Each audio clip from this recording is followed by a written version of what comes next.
जय भीम। ये भीत, ये दीवारें इस बात की गवाह है। ये भीत, ये दीवारें, ये छत इस बात की गवाह है, जो लोग यहां बैठे हैं वो जिंदा है। साथियों, आज हरियाणा और सोनीपत जिले के अंदर जो ये 31 जुलाई शहीद दिवस के रूप में मनाया जा रहा है। आज ही के दिन 1957 इस देश की राजधानी पंचकुला स्थान पर एक आंदोलन सफाई कर्मचारियों का चल रहा था, जिस आंदोलन में जिनको आज हम सभी श्रद्धांजलि देने के लिए यहां पर इकट्ठा हुए। संदीप भाई बहुत अच्छी बात कह रहे थे कि वो खुशी का दिन नहीं, वो पीड़ा का दिन है, क्योंकि पहले तो हमारे बीच में ऐसे लौह पुरुष, ऐसे अड़ियल आज के वक्त में देखने को कम मिलते हैं। साथियों, मैं अपनी बात को रखने से पहले उस महान शख्सियत को, जिनके नाम से आज ये कार्यक्रम आयोजन किया जा रहा है, दादा भूप सिंह जी को मैं कोटि कोटि नमन करते हुए श्रद्धा सुमन अर्पित करता हूं। और साथ ही साथ इस आयोजक कमेटी को एक बुलाना भी देना चाहता हूं साथी, क्योंकि मैं बहुत कड़वा मानस हूं और नीम बहुत कड़वा वैसे। अगर नीम के गुण जानो तो नीम को खाना और पचाना सीख जाओगे, और जिस दिन नीम को चबाकर खाना और पचाना सीख जाओगे, उस दिन इस कौम का यह हाल नहीं होगा जो हाल इस कौम का आज के वक्त में है। इतना बड़ा आयोजन, इतना सुंदर आयोजन। हे भैया, अगर आपको नहीं सुनना है, हे भाई साहब, हे भैया, या तो आप अपनी बात कर लो या फिर हमें पाँव बिठा लो।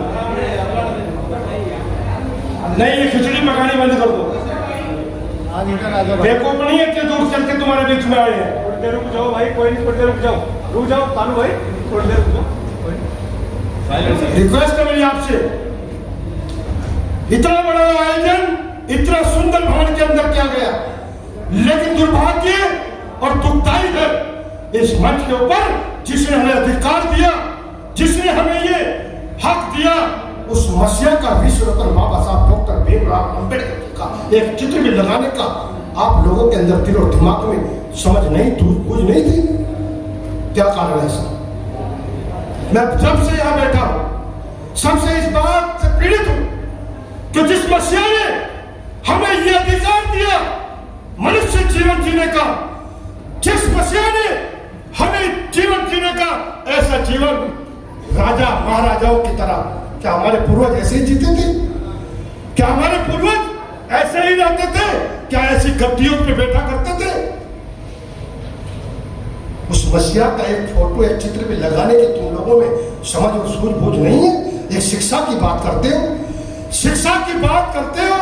मैं बहुत देर से मेरे कान पक जाए, शिक्षा शिक्षा शिक्षा।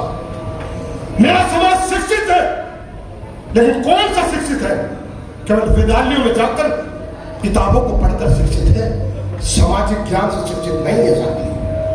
जिस दिन मेरा समाज, मेरा परिवार सामाजिक ज्ञान से, राजनीतिक ज्ञान से शिक्षित हो जाएगा, शायद हमसे पहले जो हमारे महापुरुष हमारे बीच में से इस तरह गला पाड़ कर चले गए, समझा कर चले गए, आने वाले कल में जरूरत नहीं पड़ेगी साथी। ये बहुजन समाज केवल भोजन का ही बनकर रह गया। इनको ज्ञान तो चाहिए ही नहीं। ज्ञान बांटते हैं कि वो भगवाधारी और अपने आदमी को जो सोचे कि भाई कूड़ी का ढेर से है ना सर, ऐसा है नहीं।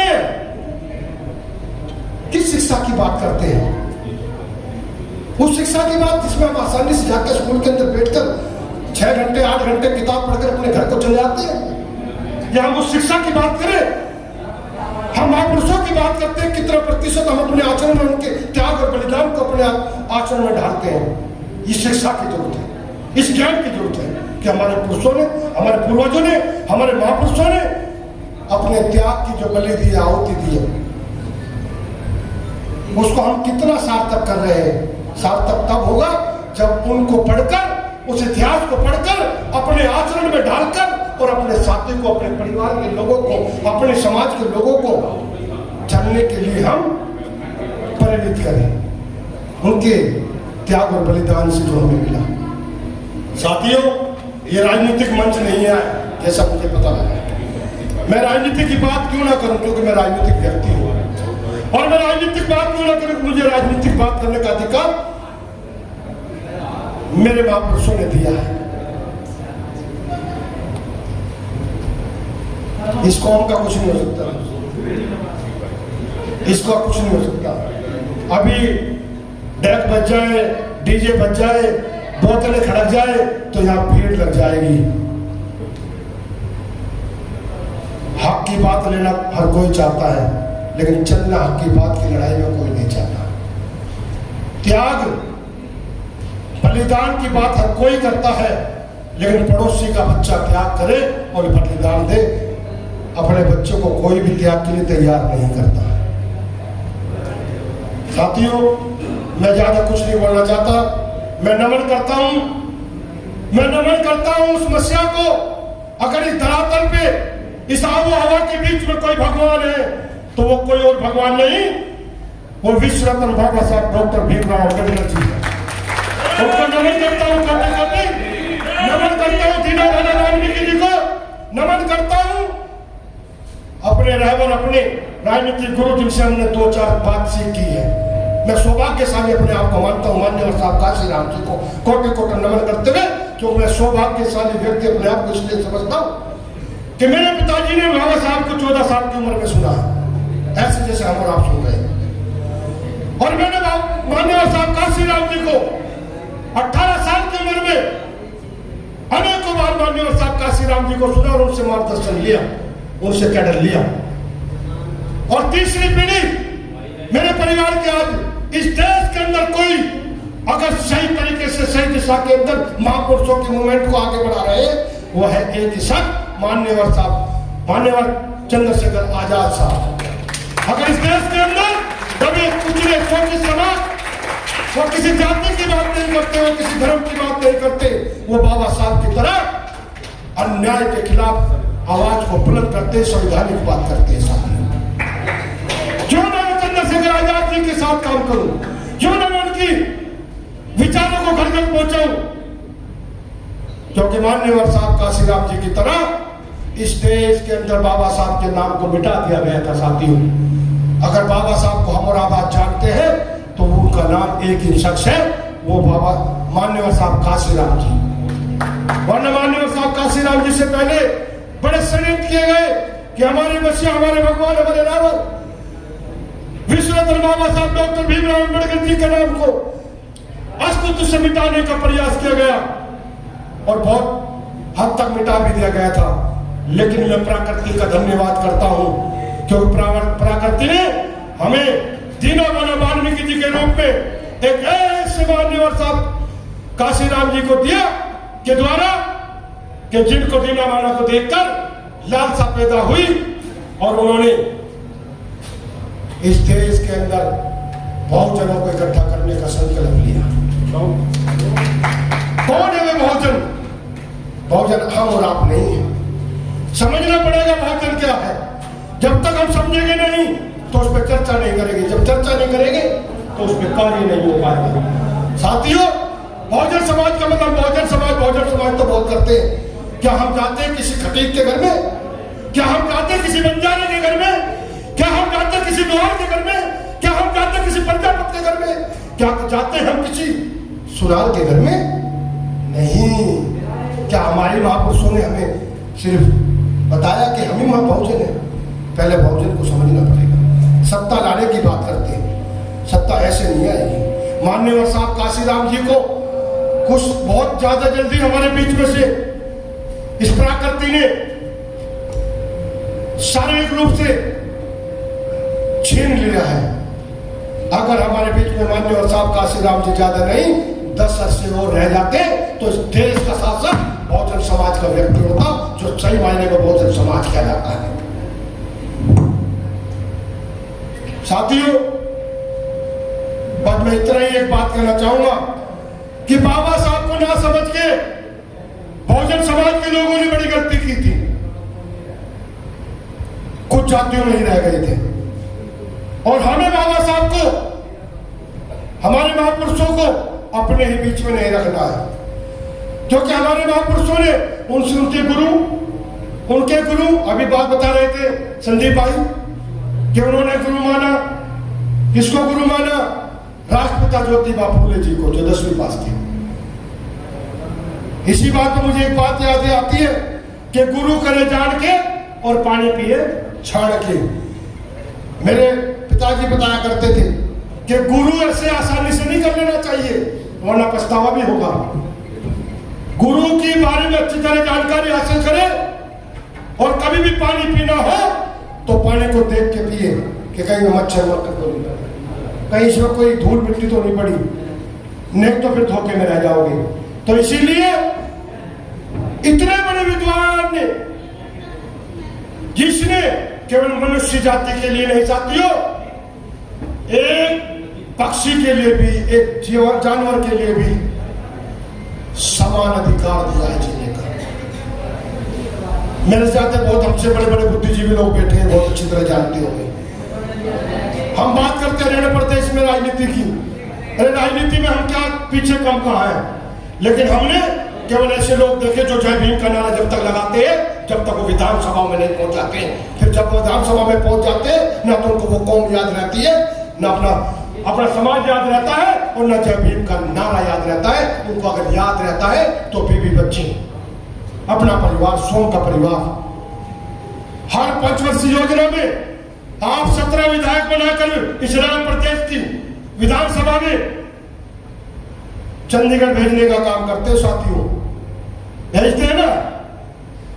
क्या हरियाणा प्रदेश से मेरे हमारे समाज के ऊपर से, भाई मैं नहीं मानता किसी को छोड़ वाल्मीकि और चमार, मैं तो जानता हूं बाबा साहब का दिया हुआ एक ही मेरे पास जाति है, अनुसूचित जाति और अनुसूचित जनजाति।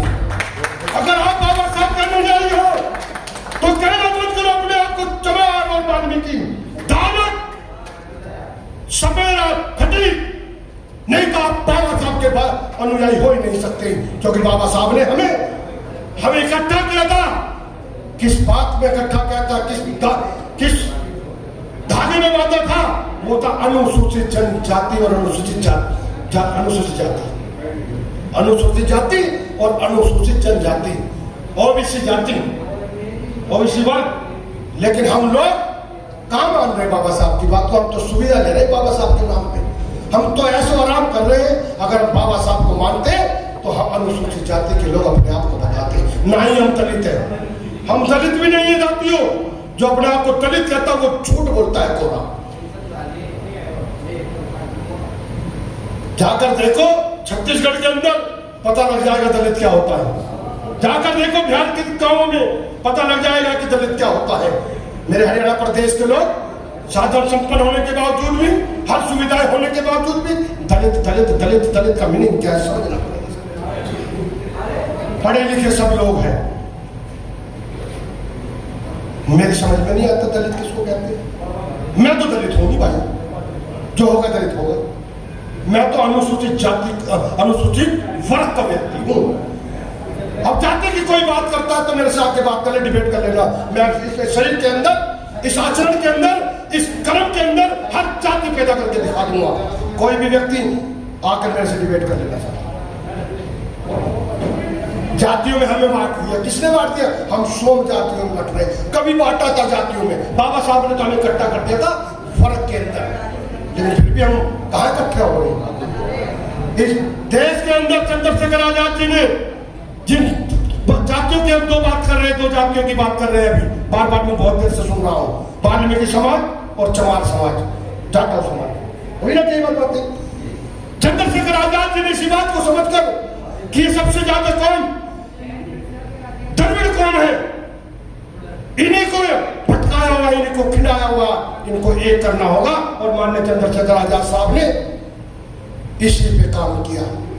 और जब इस सरकार को ये दिखने लग गया कि ये लोग तो भाई भाई इकट्ठा होने शुरू हो गए, तो इन्होंने हमारे कुछ लोगों की बदौलत, हमारे कुछ साथियों की बदौलत, हमारे परिवार के कुछ लोगों की बदौलत इस हरियाणा प्रदेश में सबसे पहले जहर इसलिए घोला, खाई इसलिए खोदी क्योंकि यहाँ हमारे लोगों ने ही कोर्ट के अंदर पिटीशन दायर की हुई थी। किसी और प्रदेश में तो नहीं हुई, उत्तर प्रदेश में तो नहीं हुई,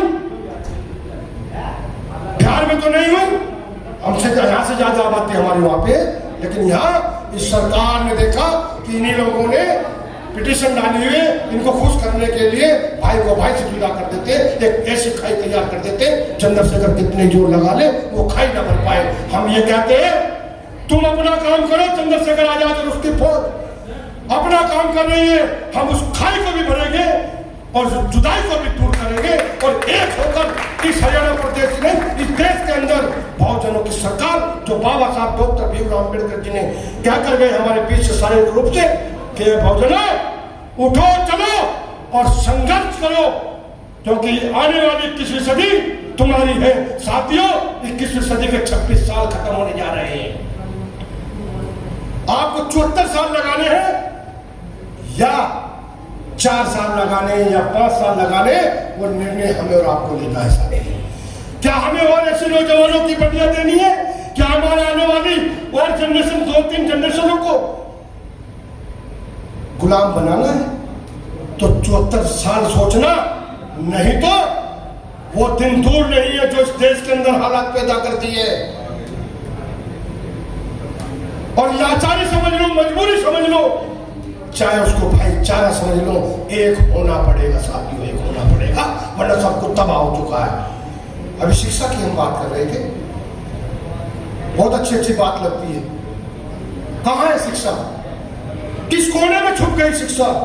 विद्यालय हर रोज बंद हो रहे हैं और शिवालय हर रोज खुल रहे हैं और कब्जा सरकारी जमीन पर करके खुल रहे हैं। बताओ मुझे शिक्षा कहाँ रह गई? कौन सी शिक्षा की हम बात कर रहे हैं? क्या मेरे परिवार के लोग 15,000 20,000 रुपए पर मंथ देकर अपने बच्चों को पढ़ा सकते हैं? जिनकी तनख्वाही 12,000 रुपए मिल रहा है, क्या वे परिवार के लोग उन 5 स्टार होटलों के स्कूलों में पढ़ा सकते हैं? बाबा साहब ने कहा कि अगर देश का उद्धार करना है देश का, तो विद्यालय बनाने होंगे और शिवालयों से मुंह मोड़ना होगा। साथियों, हम विद्यालयों से मुंह मोड़ रहे हैं और शिवालयों की तरफ मोह पैदा कर रहे हैं। मोह समझते हैं ना, मोह, उस मोह को छोड़ना पड़ेगा। मैं किसी पे कटाक्ष नहीं करता चाहता हूं, लेकिन मैं इतना जरूर बता देना चाहूँ, जिस शिक्षा की हम बात कर रहे हैं वो शिक्षा के दरवाजे बंद होते जा रहे हैं और वो दरवाजे बंद थोड़े बहुत जो बच्चे वो भी हो जाएंगे अगर हम लोग बाबा साहब के कहे हुए, दिए हुए, इकट्ठा किए हुए उस सब में न बंद कर चलेंगे और जातियों में बटकर रहते रहेंगे, तो हमें कोई बचाने वाला नहीं है। वो दिन दूर नहीं है जब हम एक अलग अलग करके हमें पीटा जा रहा है। भाई, हमने यादवों पे अत्याचार होते नहीं देखा था? उत्तर प्रदेश में कथा वाचने पे यादव को पीट दिया ना, पीटा ना, छुट्टियां भी काटी है ना, बेअदबी भी की है ना। भाई चलो, कल तो आज तक तो वाल्मीकि और चमार धारणा की यही छाताए जाते थे, लेकिन अब नंबर ऊ का आया जो अपने आप को स्वर्ण मानते थे। अब नंबर ऊ का आया जो अपने आप को हमसे बड़े और स्वर्ण के बराबर मानते थे। साथियों, मैं बहुत कुछ कहना चाहता हूं लेकिन समय नहीं है। क्यों नहीं समय? क्योंकि आप लोग बहुत देर से, मेरे से पहले से आए बैठे। मैं इतना ही कहना चाहता हूं कि जातियों को भूल जाओ और फर्क को याद रखो। अगर हम फर्क की बात करेंगे तो हम आगे बढ़ जाएंगे। अपने बच्चों का क्या बाबा साहब अपने लिए करके गए थे? क्या दीना माना जी ने अपने लिए किया था? अपने बच्चों के लिए किया था? क्या मान्यवर साहब काशीराम जी ने अपने परिवार के लिए किया था? बताओ।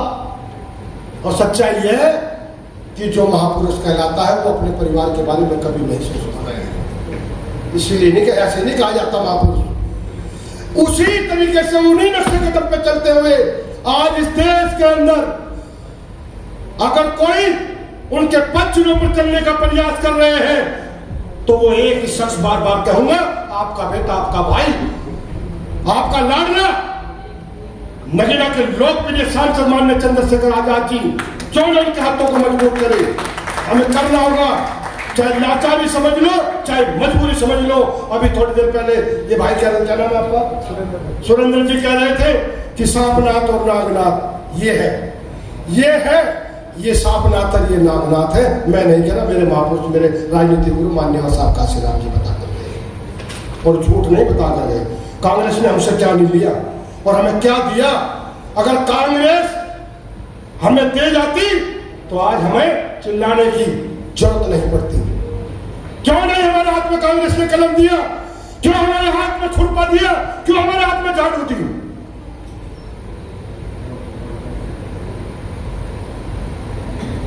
सबसे पहले हमारे हाथ में, हमारे बच्चों के हाथ में कटोरा किसने दिया? मिड डे मील के नाम पे किसने दिया? कांग्रेस ने दिया ना। और आज ठेला दे दिया, आज हमारे लोगों को ठेला दे दिया ताकि हमारे लोग रोजगार पे ध्यान न दें, ताकि हमारे लोग अपने हक और अधिकार पे ध्यान न दें। जिसका पेट भूखा होता है वो काम ढूंढता है, जिसका पेट भरा होता है वो निकम्मा होकर सोता रहता है। इसलिए इन लोगों ने हमारे लोगों को 5 किलो अनाज पे खरीद लिया। भाई हम इसलिए कह रहे हैं क्योंकि आबादी तो हमारी है ना भाई। 85% नहीं, मैं तो ये मानता हूं आज 90% से ऊपर हमारी आबादी है। क्योंकि हमारे परिवार में तो आज भी 2-2, 3-3 बालक दिख जाएंगे भाई, और उनके तो अब 2 के बजाय 1 के बाद बंटवारा हो जाएगा जमीन में 1 से। क्यों ऐसा है ना सर? हमारे परिवार में फिर भी 2-2, 3-3 बालक है, तो प्रतिशत घटिया बढ़ गया उनका घटिया हमारा बढ़ गया। तो मैं कहूं कि इन्होंने हमारे लोगों के हाथ में, पहले हमारे बच्चों के हाथ में कटोरा दिया मिड डे मील के नाम पे, और अब हमारे लोगों के हाथ में 5 किलो गेहूं के नाम पे ठेला दे दिया। फ्री में मिल रहा है ना, क्योंकि फ्री की चीज तो निकम्मा ही बना रहे हैं। और राज और पाट की बात, जब तक खाद पैदा ना हो तो राज न मिले करता भाई। खाद पैदा करनी पड़ेगी पहले राज की, क्योंकि वो खाद में जब खुजागा तो मजा आ गया, और जब राज की खाद हो जाएगी तो उसी तरफ काम करने की लालसा पैदा हो जाएगी, उसी में हमें काम करने की आदत पड़ जाएगी। जैसे माननीय चंद्रशेखर आजाद जी को, निरंतर 24 घंटे काम करने की आदत पड़ी हुई है, जो उन्होंने महापुरुषों को पढ़ा है, जो उन्होंने महापुरुषों के त्याग और बलिदान को पढ़कर उनके भावनाओं को अपने आचरण में ढाला है। जब आचरण में ढल जाता है तो खून में उबाल आ जाता है, जब खून में उबाल आ जाता है तो वो निचलाया नहीं बैठता भाई। बैठे वो भाजता रहे कि मैं ये भी कर लूंगा, वो भी कर लूँ, ये भी कर लूँ। तो मेरे साथियों, ये चंद लोग अगर हमारे मुंह से कोई शब्द अच्छा निकला हो और आने वाले कल में कुछ काम आ सकता हो, तो मेरी आपसे प्रार्थना है कि आप अपने बच्चों को, अपने परिवार में, अपने पड़ोसियों को जरूर जाकर बताएं। हरियाणा प्रदेश का दुर्भाग्य है, बहुत बड़ा दुर्भाग्य मानता हूं। राजनेता तो आप लोगों ने बहुत पैदा किए, लेकिन गुलाम पैदा किए, गुलाम। तो खुले मन से कह रहा हूं मैं, कौम के अनुयायी, कौम के रक्षक और कौम की पीड़ा को महसूस करने वाले जब तक होते, जब तक वो विधानसभाओं की कुर्सियों पे जाकर विधानसभाओं में नहीं मिल जाते। बहुत अच्छे। हर 5 वर्षीय योजना में 17 विधायक बनाते हो और 2 सांसद बनाते हो। कहां है वे 2 सांसद आज मेरे? अभी ये बैठे हमारे भीम आर्मी के कमल कुमार बराड़ा जी, प्रदेश संयोजक। इसी हरियाणा प्रदेश के अंदर मेरे पिछले कई वर्षों से खापड़ है ना, खापड़ गांव में हमारे लोगों का बहिष्कार किया गया। कहां है तुल्य सांसद? कहां है 17 विधायक? किसके मुंह में थे जाऊंगा? ऐसे नेता बनाना चाहते हो चंद्रशेखर आजाद? चंद्रशेखर आजाद अपने जैसे नेता बनाना चाहता है, जो अकेला भी अगर हो विधानसभा के अंदर तो अपने कौम के हक और अधिकार, अपने लोगों पे हुए अत्याचार के खिलाफ। और इस बल से आज एक बात रामे प्रधान क्या कर जा रहा है साथियों, मुझे MP MLA की जरूरत नहीं बनने की, मुझे नहीं, जो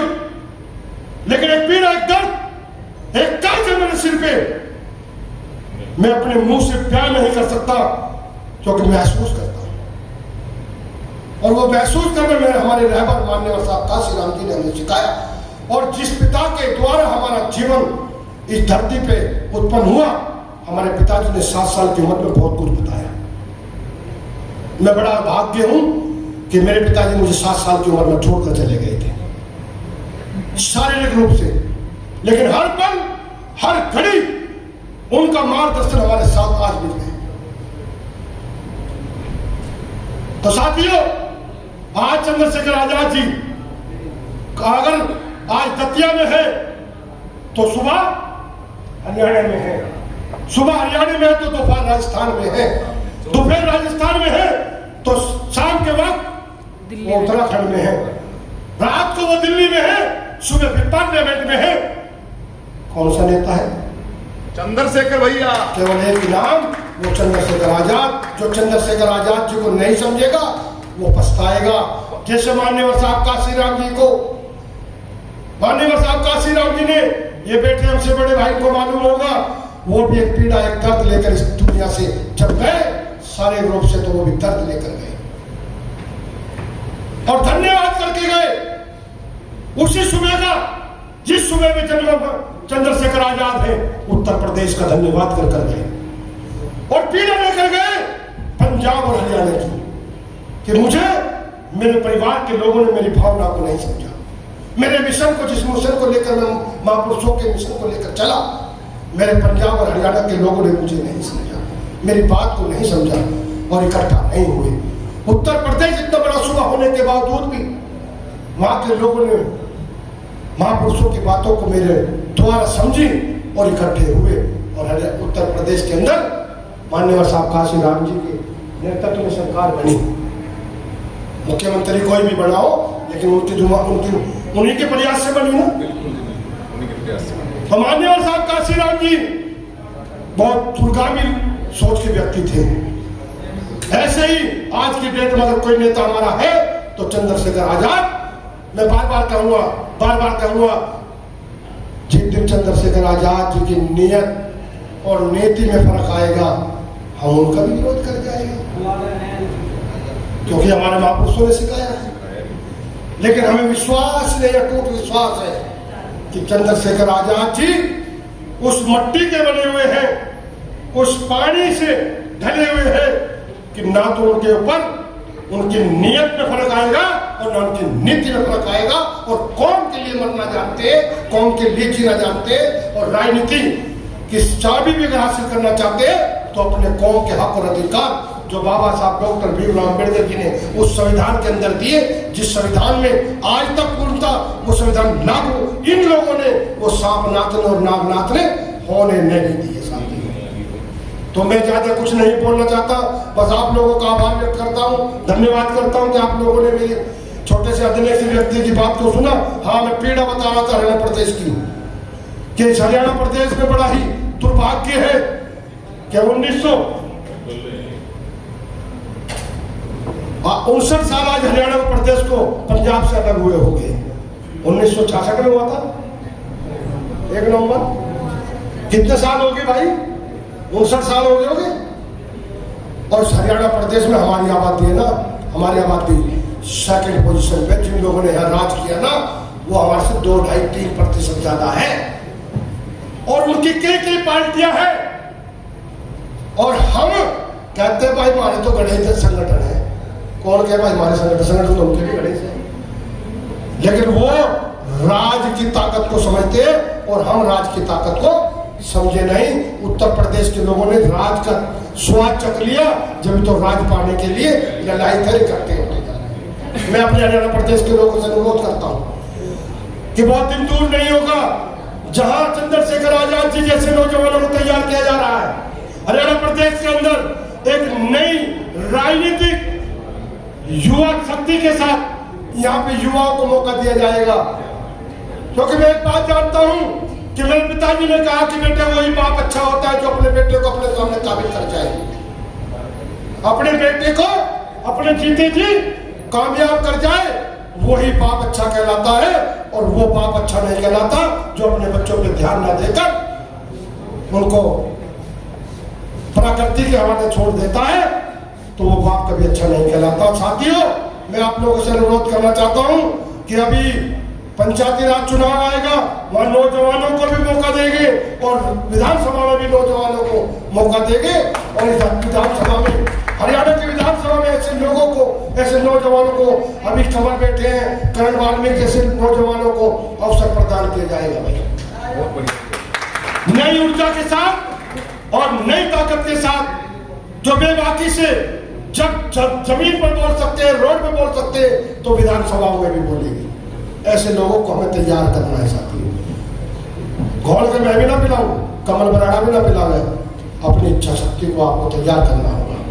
अपने अंदर से अपनी काबिलियत को पहचानना होगा, अपनी प्रतिभा को दर्शाना होगा।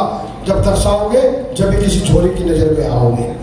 इन शब्दों के साथ मैं बार बार बाबा साहब डॉक्टर भीमराव अम्बेडकर जी का धन्यवाद तो नहीं करना चाहता, क्योंकि धन्यवाद के शब्द मेरे पास नहीं है। मैं उनको कोटि कोटि नमन करता हूं। और आज जो हमारे इस सोनीपत के अंदर इतने अच्छे ऑडिटोरियम में ये कार्यक्रम आयोजन किया, आयोजन कमेटी का और ये इंद्रपाल और कन्नू भाई का बड़ा बड़ा आभार व्यक्त करता हूं कि एक मिसाल कायम करी है, एक मिसाल कायम करी है कि आपने 1957 के में कर्मचारी आंदोलन में, सफाई कर्मचारी आयोजन में शहीद हुए दादा भोज सिंह जी के इस शहीद दिवस को मनाया। ये इतिहास कायम हुआ। केवल मैं यही कहूंगा कि इसको मनाने से ही काम नहीं चलेगा, उनके विचारों को भी समझना होगा। उनके क्या विचार थे, उन्होंने क्यों शहादत दी, क्यों वहां लड़ाई लड़ी। साथियों, आंदोलन तो आज भी होते हैं ना। अभी भाई कह रहे थे, कोई मेरे भाई कह रहे थे कि आंदोलन में हमने 18 करण भाई अभी 18 मांगे पूरी कर दी गई है सरकार ने, मुझे सुनाई दिया था। मैं चैलेंज करूं, 18 में से 5 दिखा दो मुझे पूरी करी हुई।